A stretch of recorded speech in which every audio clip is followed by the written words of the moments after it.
mute until you're ready for me to, or just keep, okay. You'll be I feel fine. a little left out because I'm the only one without glasses. I can go grab a pair if you'd like for me to continue the It's all synergistic. vanity. It's all vanity, Cynthia. I'm afraid I'm of an age where I have no such qualms about wearing the glasses, because otherwise I can't see. Everything's soft focus. But no, it's probably best if you don't see us too well. I speak for myself, of course, because John is looking very dapper this morning. With his new haircut. That's another thing here. We're in lockdown, Cynthia. You may know. So we can't actually get haircuts unless we do it ourselves, and so we're sort of cooped up and kind of struggling with cabin fever. But John, yeah, when you're ready. We've recorded all of that, so crack on, my friend. Yeah. Have we? Well, I'm sorry about that. Well, today we welcome Cynthia Ritchie from Islamabad, Pakistan. And you are a writer, a film director from Texas, USA, based in Islamabad. You describe yourself as a seeker of truth and fact and a voice for the vulnerable. But you're not afraid of controversy either. And your outspoken views have won you both criticism and praise across a large social media network. What comes across clearly, though, is your love for Pakistan, its peoples, its heritage, and its culture. And you've made a series of short films spotlighting its hidden treasures. So, hello, Cynthia. I'd like to begin by asking you really how you come to be in Pakistan in the first place. By a Boeing 747. Okay, that's my American sense of humor. I was invited to Pakistan by Pakistani Americans. I had been working in government and politics, and also as a credentialed court-appointed mediator for the state of Texas. So in Houston, there's a very large South Asian diaspora, and I came to be known through the trifecta of conflict resolution, government, and politics. Well, that's great. You've been there for a number of years now. When did you first arrive in Pakistan? My first trip to Pakistan was actually in 2009.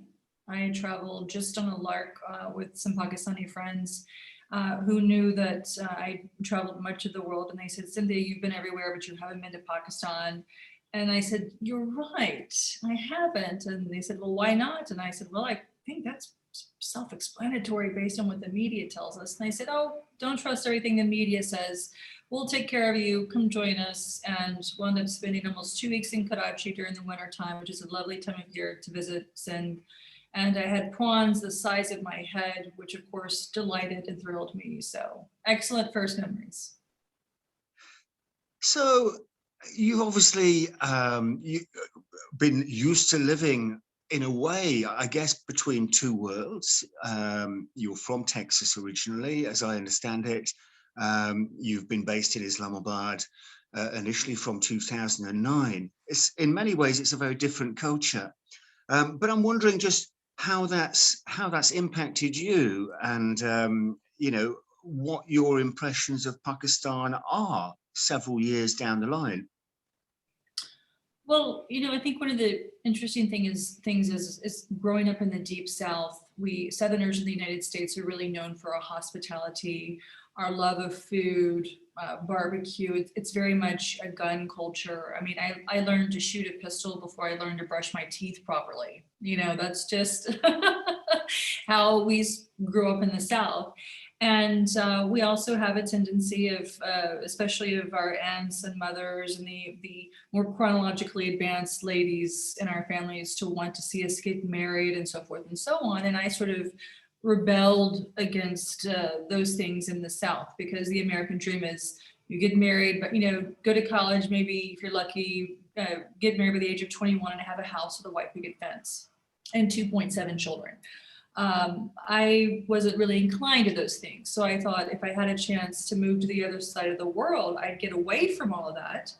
But little did I know that when I landed in Pakistan, I actually landed in the mothership of marriage arrangements, also known as rishta aunties and rishta uncles. Older men and women who are obsessed with getting you married. So here I am, for the good and for the not so good. I'll never go hungry because Pakistani South Asians are very hospitable. They love to feed you with food, but they also want to try to get you married. And that's one of the most annoying things here in Pakistan. Okay, so a common love of hospitality and a desire to escape the pressure of marriage by the sound of things. Nevertheless, Pakistan is a very different culture, even though there is, of course, a shared love of food, which is amazing, of course, as I also know. But there must have been some challenges. What have been the challenges for you of living in Pakistan? I know you're based in Islamabad, but I also know you're quite widely travelled across the country. And of course, Pakistan in a way is not representative of Pakistan. It's a little bit of a bubble, in my view. And you only start to discover the real Pakistan as soon as you leave the city. But what have been the challenges for you? What have been the sort of the real sort of differences that you've noticed? And then perhaps we'll talk about the things that you love about Pakistan. You're right. Islamabad is very much a bubble of Pakistan. It is not representative of the remainder of the country whatsoever. Islamabad is very well organized, although it's far more densely populated now than it was 10 years ago. And there are far less trees, which is unfortunate. But hopefully with the environmental initiatives that have really been focused in the recent years, that will change. Some of the biggest challenges for me, and I also have to acknowledge that as a Gori, as a foreign white woman, I enjoy, and by enjoy, I mean I simply, by my existence and by my skin color, enjoy an extraordinary amount of privilege that a lot of the average Pakistani women, minorities, their genders, those who may be more vulnerable populations do not have. And there are things that I can say and that I can do that the average Pakistani woman cannot or is unable to do. And so I try to leverage my position in a way to sort of gently encourage a more normal sense to sort of help open up the doors for more women to do more things that have traditionally been less accepted in the past. That's a very good point, because you've touched on there, Cynthia, on the idea that you do have a degree of privilege, and as a white woman, you know, you must be viewed in quite a strange way at times. I mean, how do Pakistani men sort of react to this white mamsab, as it were? You must get sort of mixed reactions, really. I do, and I would say it's quite fascinating because I have experienced, the overwhelming majority of my time in Pakistan has been very good and very informative, enlightening, entertaining. The further I travel into the tribal areas, and this is where a lot of Westerners who have not been to Pakistan often feel confused. I have been treated with a great deal, or let me say this, I have never been disrespected by the men in the tribal areas of Pakistan, and tribal areas, of course, along the Afghanistan-Pakistan border, North and South Waziristan, even meeting with some of the Pakistani Taliban over the years, I have never been disrespected. And I might have been viewed to some degree with a bit of suspicion, or who is this American woman? She's traveling in areas most Pakistanis don't go to, much less Americans. But generally speaking, after my meetings and communication with these men, and also addressing according to their culture and being respectful and mindful of their local cultures, that wins hearts and minds, and I stay in contact with them and maintain those relationships, so that if and when I travel with the security services to a lot of these remote areas, there are times that they refer or defer to me because of my personal connections. And especially if you know anything about Pashtun Mali, or the code of the Pashtun is particularly that if you are a guest, you are an honored guest, and it's their duty to protect and look after you.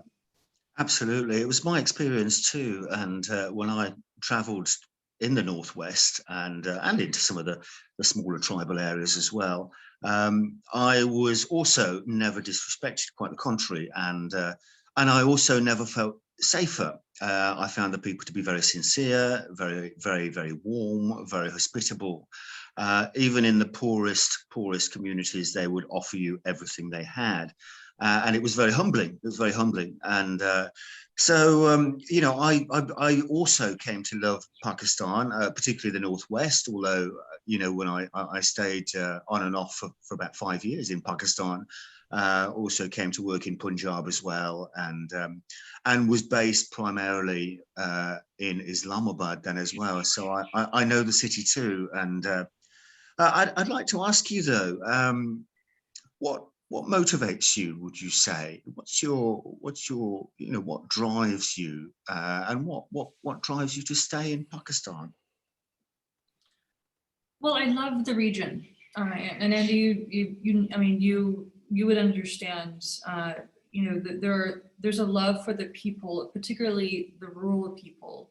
It's not to say that I don't have many friends and I have not had wonderful times at big lavish parties or weddings in Lahore or Peshawar or Karachi or Islamabad, but it's the love of the simple rural people who are the poorest of the poor, but yet would literally give you the shirt off their back to make you comfortable, and give you the last bit of chawal or you know, dal or rice or lentils, just to make sure that they place your comfort above their own.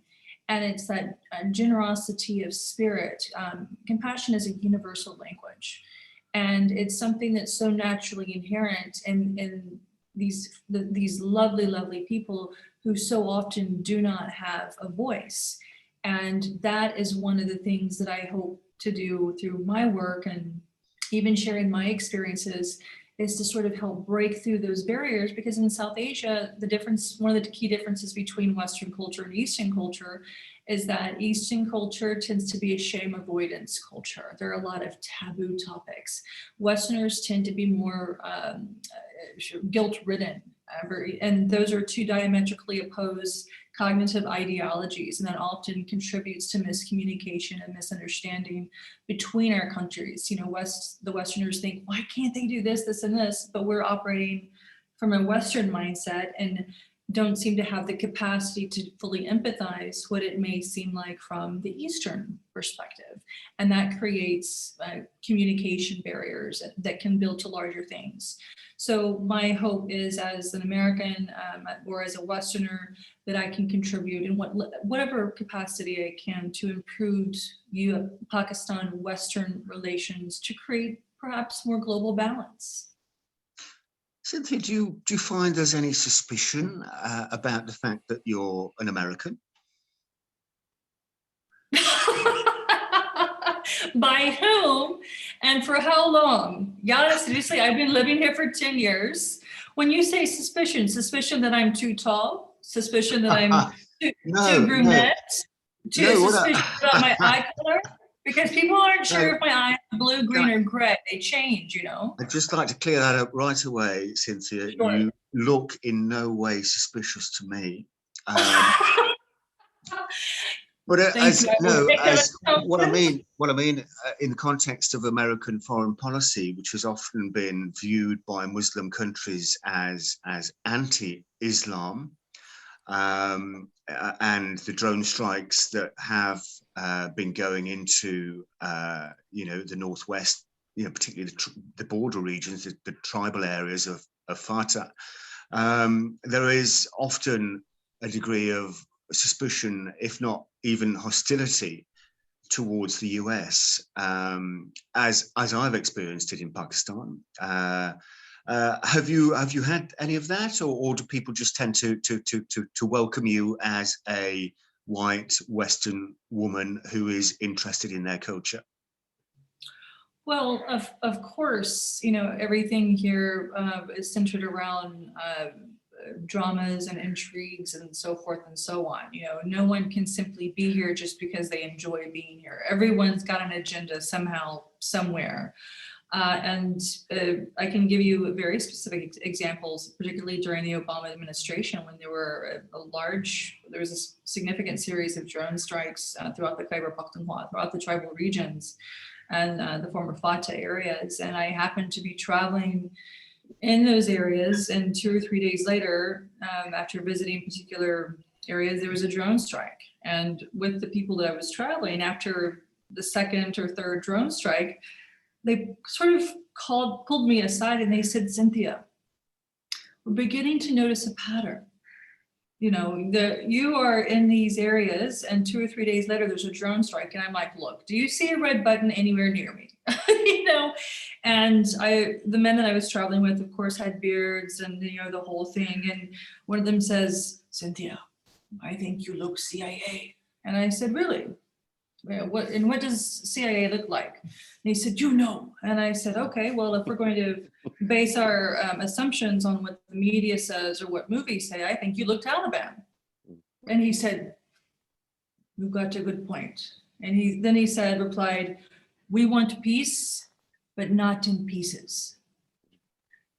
And I said, okay, I understand. Me too. We're on the same page. Now let's go have lunch. Yeah. Interesting. I'd also like to ask you, I mean, we've spoken a little bit about how men react to you. How do you find women react to you? Do they feel able to talk to you as a woman or woman to woman? Because the reason I ask is because obviously there are issues still in Pakistan and other countries in South Asia and across Africa, in which women often struggle to have a voice in what are often seen as patriarchal societies. So how do women see you? Do they see you as a champion, a threat? Do they view you with suspicion, or do they see you as a sister? I definitely want to get on that and certainly focus on that, but I want to just sort of circle back, if I may, when you mentioned about how men view me, Andy. You as a white British male, I said yourself that I look suspicious. So from a white Western male to a white Western female, please tell me what your definition of suspicious looks like. Mm-hmm. Well, these are perceptions. I mean, something I've spoken about with several people we've been talking to over the last couple of weeks about Pakistan is that, for example, when I went out to Pakistan, it was almost on a whim. It was a 10-day journalistic assignment. I didn't know very much about Pakistan. And in a way, that was an advantage for me. I had no preconceived ideas. I was quite naive in that way. And I think that also made me very open to learn about Pakistani culture and to accept it as I found it. Yes, you know, it's very strange. When I went out, it was perhaps a little bit different in that there had just been an earthquake. And all Westerners were extremely welcome. In fact, you know, all the visa processes were sort of rushed through. Western aid was very much sought for obvious reasons. It was a devastating disaster, as you know. And Pakistan was actually at that point very, very open to Western, let's say, aid workers, but any Western assistance at all. And I found when I returned to Pakistan in 2012, that had changed considerably. There was more suspicion. The humanitarian operating space had shrunk significantly. There were large swathes of KPK, the Northwest, which were out of bounds. And of course, now we've got to a point at which many Western aid agencies have actually been bounced from Pakistan and are not able to work there. They've been asked to leave. So, you know, it's an interesting situation, really. But was I viewed with suspicion? Actually, I wasn't. What I did find, I'll be absolutely honest with you, I went quite shameful in a way of Britain's colonial history, let's say, and the whole idea of the British Raj. Of course, Pakistan was part of India until partition. And I was quite ashamed, really, to be British. But rather strangely, I found that there was a lot of nostalgia for all things British. That may well have changed a little bit in the last few years. And that, you know, people would say to me, oh, you know, since the British left, the railways have never run on time, and, you know, blah, blah, blah, blah, blah. And there was a great affection still for all things British, rather inexplicably to me, because, like I say, I was sort of ashamed of the sort of exploitation that goes with the sort of imperialism that Britain and other countries stood for. So, you know, I think that is changing, but I still feel, you know, there is quite a respect and an affinity that Pakistanis feel for the British. And of course, the language, the official language of Pakistan is still English, even though the national language, of course, is Urdu. So, yeah, there is, you know, there is this bond. So I didn't feel, in answer to your kind of point, a suspicion towards me. And maybe it was partly due to my naivety as well. But I found people just incredibly welcoming and friendly and hospitable. I can't tell you the amount of times I got into scrapes of travel or being stranded somewhere, and people would come to my assistance, and, you know, they would offer me every hospitality. I felt absolutely welcome, and even in areas where the people are very, very heavily armed, you know, some of these tribal areas that we've referred to. Again, there is this code in the Pathans that says if you're invited as a guest, you know, you are protected to the last, you know, the village will protect you to the last man if need be. And so I always felt extremely safe, and never more safe than in some of the more remote areas. It's a very strange thing, really. So yeah, women, you feel you like to champion causes. Does that cause you any difficulties at all with the Pakistan government or official policy, or indeed the Pakistan culture, if you speak out for women? Well, and again, I as I mentioned, I do certainly want to get into that, but I would love to sort of bring a little bit of closure to the element of suspicion. You know, when you said I look suspicious, the looks, in other words, I'm tall, I'm athletic, I'm brunette, I'm in shape, I know how to handle a pistol. You know, I've you know, shot rocket launchers and grenades, and, you know, trained with the commandos and yada, yada, yada out here. So I'm sure that probably contributes to a lot of people. Oh, she knows how to handle a gun. And I'm like, well, you guys own guns. And by the way, just because they own guns doesn't mean they know how to handle guns. You would not believe the absolutely amount of safety. That's just status symbol, you know, isn't it? When I've traveled with certain commando units and I've had to have them pull off to the side and give basic gun safety instructions very, very gently. And I'm like, I shouldn't be the one doing this, but I am, you know, but that's another story. I want to go back just a little bit and touch on perceptions, because if I honestly, very frankly, if I were short, fat, had blue skin and a massive wart on my nose, would anybody even care? Probably not.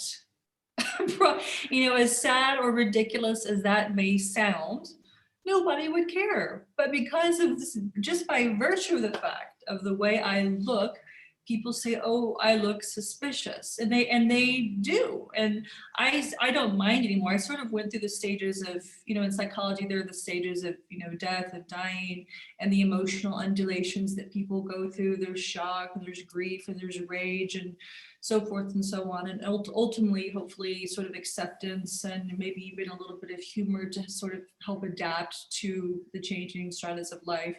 And that's what I've gone through. I mean, the first time I ever heard, I think it was in 2010, it was from an Australian who worked for the Red Crescent Society.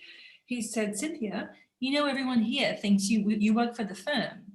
And as a mediator for the state of Texas, I had worked with a lot of law firms and judges and so forth and so on. And so when he said, everyone thinks I work for the firm, I was like, firm? Whose firm? Which firm?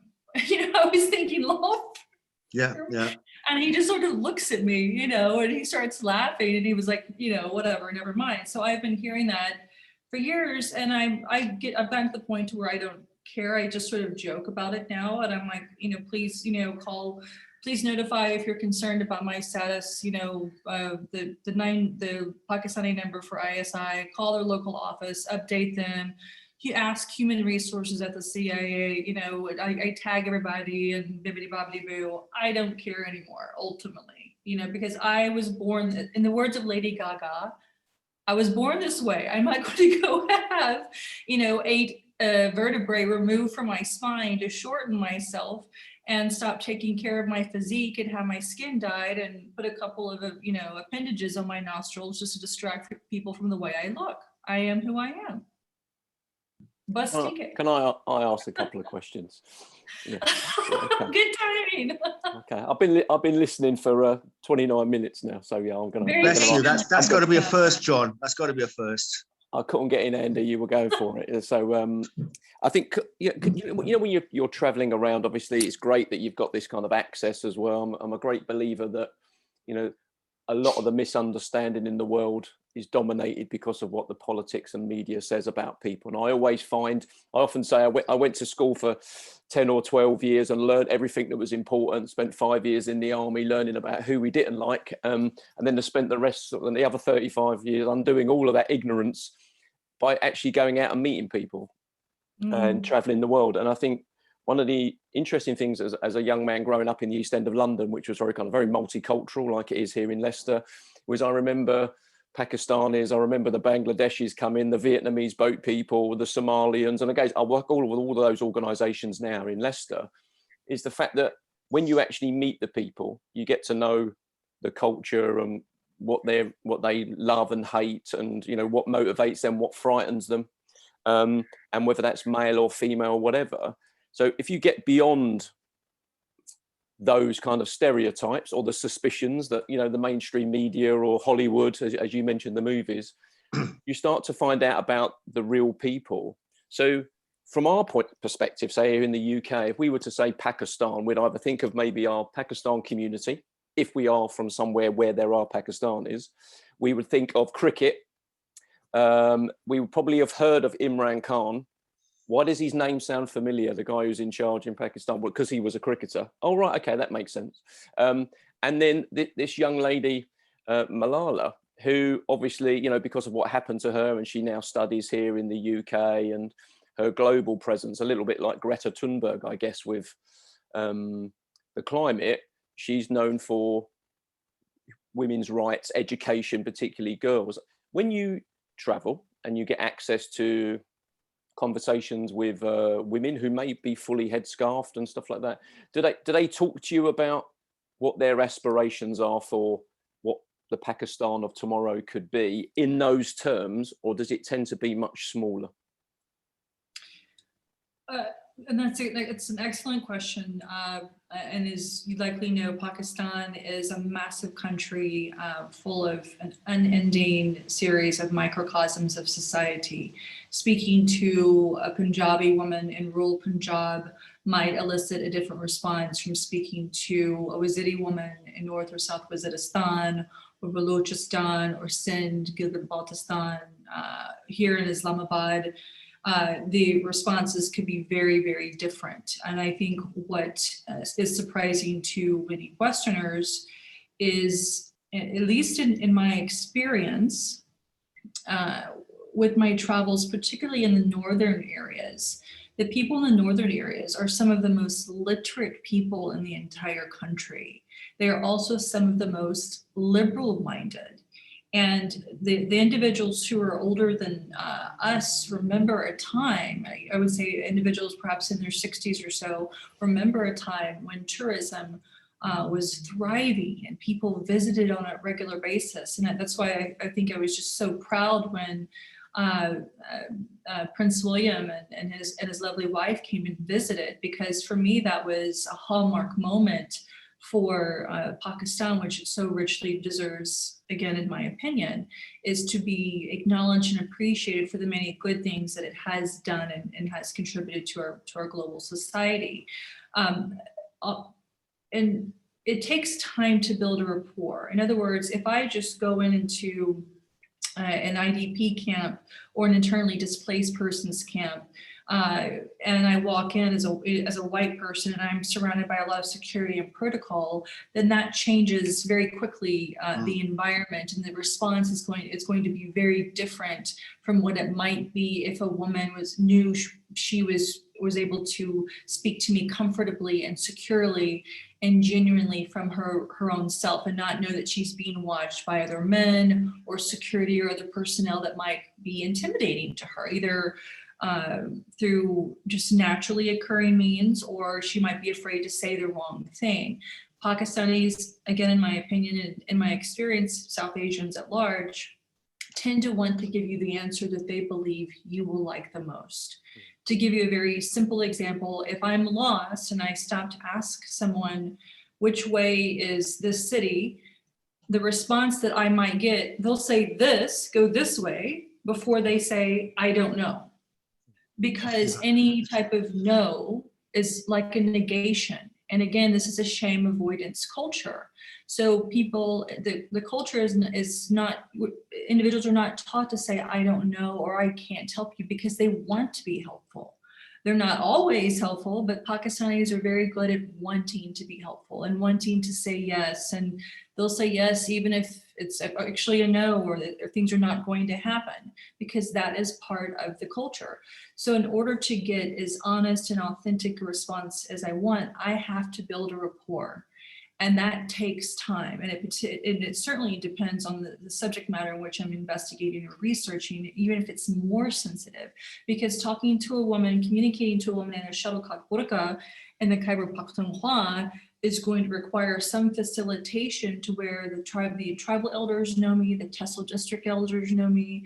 They know they have me, they're comfortable sending me alone with the women to spend time with them and to actually engage them, to make them feel comfortable with me. And sometimes I do silly little things to maybe make the local children laugh, or I play with the goats or the animals or what have you, just to relax people, because otherwise they're so focused on hosting the Westerner and being very formal, stiff, and proper and telling you everything that they think you want to know. The authenticity is often lost. It's interesting. It's often it's about finding that common ground, isn't it? And I think all three of us would probably agree that however much you travel, whichever country you tend to be in, we're all of us pretty much the same, and you find that the common ground. I knew a guy. He walked up into a tribal area with a cricket bat and ball and broke the ice by playing cricket with the children. It's that kind of thing, and was immediately, embraced by the villagers. So it is finding that common ground. It's about being human, as we all are, and finding that common thread, really, I guess. Cynthia, I'd like to ask you in terms of what sort of hopes you have for Pakistan. Clearly, you have a great affection for the country and its peoples. What's your great hope for Pakistan at this point? Well, I would simply say I'd like to leave, whatever impact I have, I'd like for it to be a positive impact. I was raised, it's part of our culture in the South in the United States that whenever you're invited into someone's home, you want to leave. Whenever you leave, you want to leave with such a good feeling of your host that they miss you and they want you back, that you leave that place better off than when you first came into it. And that is certainly my point, my interest. And I do think of Pakistan as my second home, and I qualify for naturalization actually now. So I may well work very soon on applying for my naturalization in Pakistan. And I do want to touch on what you mentioned about the women too, that I hope there is a bit of cognitive dissonance as it relates to how people feel on a very systemic level. It's very rare to find a very singular or monolithic way of thinking about one simple thing. In other words, I'm an American white female, okay, automatic suspicion, but I'm also a guest, so I must be welcomed, given food, this, and this, and flowers thrown in my face, and so forth and so on. So there's sort of a, don't want to use the term bipolar, but you get my point, the dual thinking of a lot of these core issues. Absolutely, absolutely. Can I circle back to something you were saying about tourism, Cynthia? Just the opportunity really to use, I mean, having watched some of your films, you know, you bring to life, I think, very well, obviously with your filmmaking background, the difference of the Pakistan that we see in the media and that we know about. You'd have to kind of watch a travel program, and here you are with all sorts of access as well. And having, you know, myself, you know, spent time with various units like you were talking about there in Nigeria and Cambodia. When you travel with them, you get to see a different side of things as well. Do you think tourism is going to be a real opportunity to open up certain parts of the country that people don't normally see, and that's how we change? You mentioned Kate and William going, for example. Do you see that as one of those things? And then trade and all of that I mean, that beautiful furniture behind you. You mentioned the lamp there made from camel skin, and some people would go like that. Well, actually, no. If that's what people do, we need to let go sometimes of our own prejudice and understand. And tourism's a great way of doing it, isn't it? Absolutely, and I think a lot of individuals, particularly. I caught a lot of flack because when I was beginning to promote tourism, a lot of people assumed that it was because I was would label me a military stooge or shill or a spokesperson for the military or whatever the case is. And nothing could have been further from the truth. Obviously, as a Westerner, you know, just like when you work for any government or entity, you have to pass your clearances, right? And foreigners simply cannot travel to these areas unless they have their clearances, much like if you go to work for the UK government or the military or the US government, you have to have your clearances. And so obviously I've had to go through extensive background screening and checks and so forth. And I've made it no secret that I've traveled with the military to a lot of these. I don't have anything to hide, but I've also been very clear when I speak to the military or when I've gone to GHQ or when I, off camera, whatever the situation is, I am not interested in propaganda one way or the other. I don't want their propaganda. I don't want the West propaganda. What I want is fact and the truth as is relative to the individuals that I speak to. In other words, my truth may be different from your truth, John, or your truth, Andy. When we finish this conversation, I may feel like, well, that went really well, and you two may think I'm a bozo. It doesn't make it right or wrong, but just make it that it just is. And so that's been part of my goal. And for tourism, it wasn't, I was never trying to say, oh yeah, I'm being paid to do this, this, and this. I actually see tourism as a positive way for Pakistan to be held accountable. Because when you, let's say, we all know what a Yelp review is, or if you do Airbnb, right? So if you stay at someone's doing Airbnb and the host was gracious and they provided everything and the pictures were as described and you felt the experience is wonderful, this is a reputation economy. And a reputation economy is one of the best ways of holding an individual or an institution or a country accountable. Everyone needs feedback, constructive feedback. And tourism is one of the best ways to provide objective, constructive feedback to Pakistan, because a lot of the time I hear from the West, oh, they just don't listen. You have to find a way of actually learning to communicate in the Eastern style. In other words, when I was filming, we had a couple of guys come up and they were sort of staring at our camera crew, and their 70cc was interfering with our audio. Now, there would have been a time where earlier on where I might have said, would you please stop that? And of course, they do the exact opposite. So I have to use reverse psychology. So instead of telling them no, or please don't do that, or use a negative, I instead put attention on the desired behaviors. So I use a bit of psychology along those lines. I reward the desired behaviors with positive attention. These are the societal behaviors we want to see in this country. And that's why I choose to focus on those, because attention is one of the greatest reinforcers. there, you have intimacy, you have food, you have money. Those are also can be very powerful reinforcers.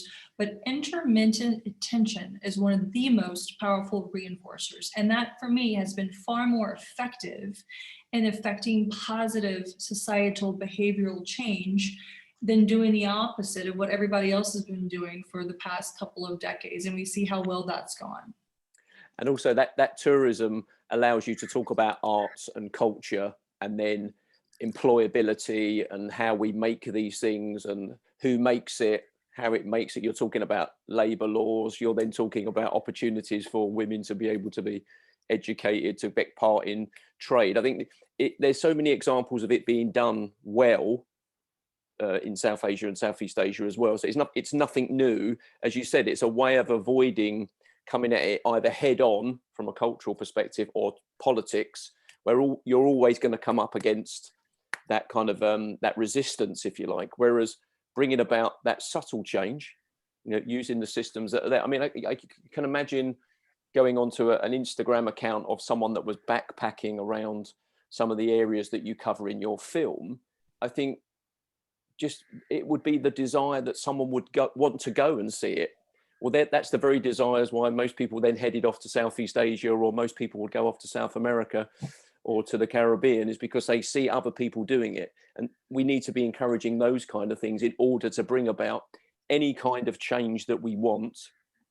Because as soon as we say change, we think of political change. Well, of course, what we're saying with change is with just improvement in people's lives, just one little bit. And I guess that's where I often say with this 10-day program we've got, talking to the people around the world this week in India, Kenya, Peru, places like that, the Sustainable Development Goals have been a great equalizer for conversations with people about, well, how do we just improve all of these areas? And of course, none of them actually focus on politics, because if you improve things for people, then they start being aware of how they could change internally. Is this one of your motivators, would you say? If there was any suspicion, I guess it would be the fact that you're looking to play the long game to bring about some change, as opposed to. Well, 10 years is certainly, I would say, probably not a short time. I would say that it's probably a bit of a significant section, at least in my lifetime. And studying the behaviors, what I've noticed is, and I know Andy will be able to attest this too, there's a great deal of pride when Pakistanis welcome you into your home as a guest. And people love the art of storytelling. Pakistanis, South Asians, Indian South Asians, in general, the art of storytelling through their cottage industries and how things are made and where they are made and how you can support these cottage industries. It provides a sense of honor to the individuals, the craftsmen that have taken the time to make like this beautiful furniture from Swat. It's the craftsmanship, the history, their livelihoods. It's so emotive and touches so many facets of the culture that they truly appreciate. And so that art of storytelling is a wonderful way of not only conveying the truth and showing an appreciation for their skill sets and talents, that it also motivates them intrinsically to want to continue to do these things. And then also showing these pictures of the beautiful areas, because Islamabad is generally very great, but there in terms of cleanliness, but there are pockets of litter everywhere.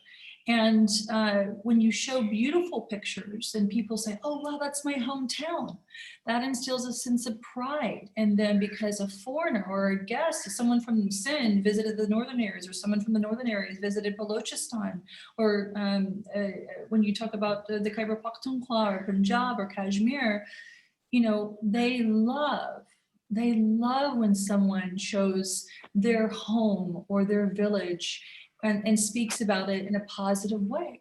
And that in turn encourages them to say, okay, let's make sure that we have more guests, we have more visitors. Let's make sure that there's no litter here, that we are, replanting the trees that are in harmony with its natural scenery, that we're taking care of the environment, that we're taking care of the animals, and, focused on wildlife management.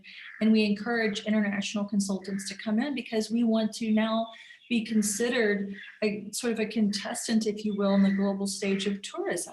That we, in order to attract internationals, we have to meet international standards. That means we must raise our standards, and they have to want to do that intrinsically. Trying to push off our ideas or what we think by telling them do this, or don't do this never works. It's not going to work. But putting the positive attention on the good things that we see is far more effective for the long term.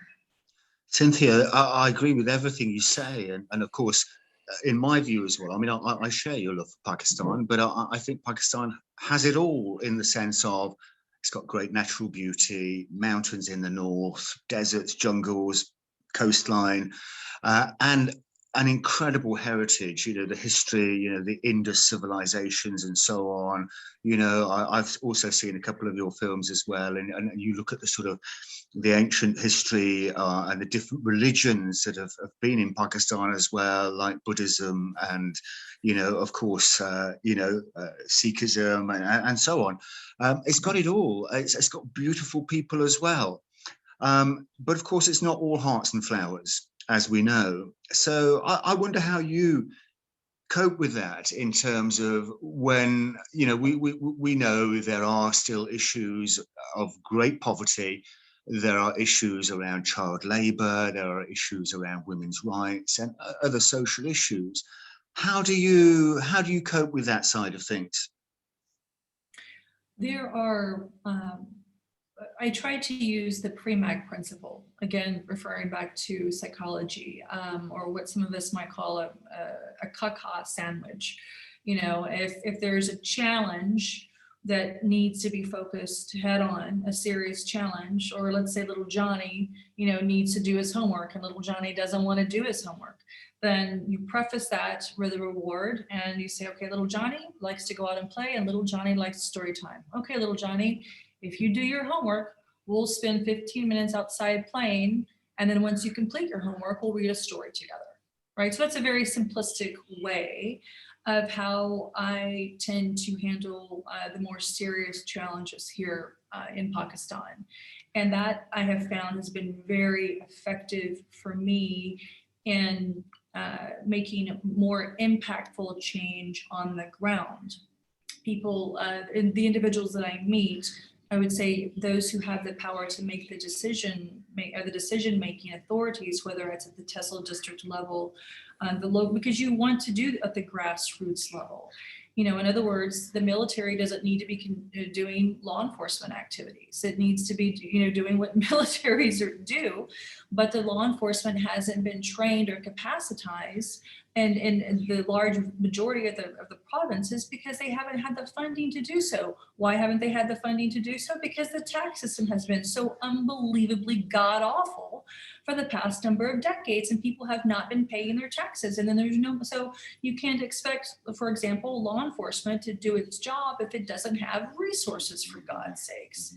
I mean, and half the shotguns that I see when I look at, you know, they're not loaded, you know, or someone's pistol is not cleaned, or I can't tell you the amount when we talk about law, order, and security, that they don't have the training and capacity because the funding is not there, because the system has been looted for decades by corrupt individuals.